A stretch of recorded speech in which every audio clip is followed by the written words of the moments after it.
My name is Amber Peterson, and today I want to talk about Piaget's cognitive development theory. The foundation of this theory is Piaget's belief that children are born with an innate tendency to interact with and make sense of their environment. This is clear when one observes a toddler.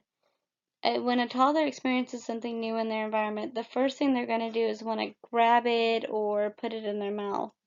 And this is because they are like sponges. They are trying to absorb everything around them, and they learn from everything that they experience.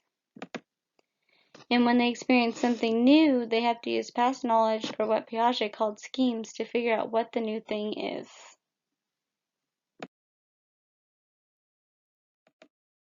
As I mentioned before, a toddler tries to understand new things by applying them to existing schemes. This is why when they interact with something new, they are likely to grab it, maybe put it in their mouth, or bang it around, because this is the only way they have learned to interact with their environment and figure out what it is. If it doesn't fit into an existing scheme, it can be very confusing to the child.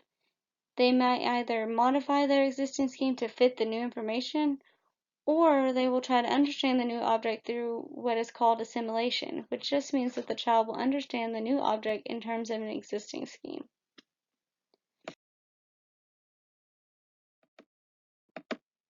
When I think of a child trying to use an existing scheme to understand something new, I think about my niece.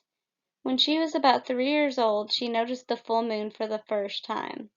The only round things that she had any experience with was balls, so she was convinced the moon was this big ball that she wanted to play with, and every full moon we had to go out and chase it.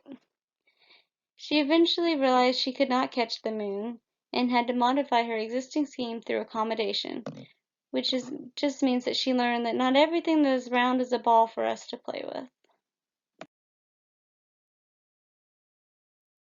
Piaget proposed that there are stages of development. The first stage is sensory motor, and it lasts between birth and 2 years of age. During this stage, children move beyond their innate reflexes to goal-oriented movement, such as grasping something and pulling it down to them when they want it. They also begin to grasp object permanence, which is the understanding that objects exist even when they aren't there. So that game of peekaboo is probably a little less exciting. The next stage is pro-operational, and it lasts from about 2 to 7 years of age. During this phase, children develop their language skills and they're able to think in a more developed way. Anyone who's had a conversation with a 2-year-old knows that they have learned a ridiculous amount of words in a short time. But although their thinking is more developed, they still remain very egocentric and centered, which means they are still unable to understand when someone thinks differently than them, and they can't really see both sides of a conflict. The next stage is concrete operational, and it lasts from 7 to 11 years of age. Here, during this phase, they are able to think a little more logically, and they can see both sides of a conflict, which helps them at problem solving, and they become a little less egocentric. The final stage is formal operational, and it lasts from 11 years of age to adulthood. So during this stage, we are able to think more abstractly and consider real and hypothetical situations, so we can take on problems that exist and problems that are just proposed.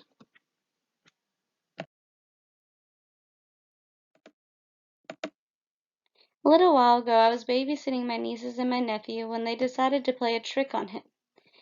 They had seen a video on YouTube where a family convinced their grandmother that she was invisible and immediately wanted to recreate the prank with my nephew.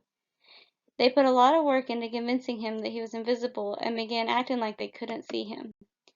My niece proclaimed, "Where did he go? He must be gone." To which my nephew smartly responded, "Just 'cause you can't see me don't mean I'm gone. I'm right here." My nephew knew he existed whether anyone could see him or not.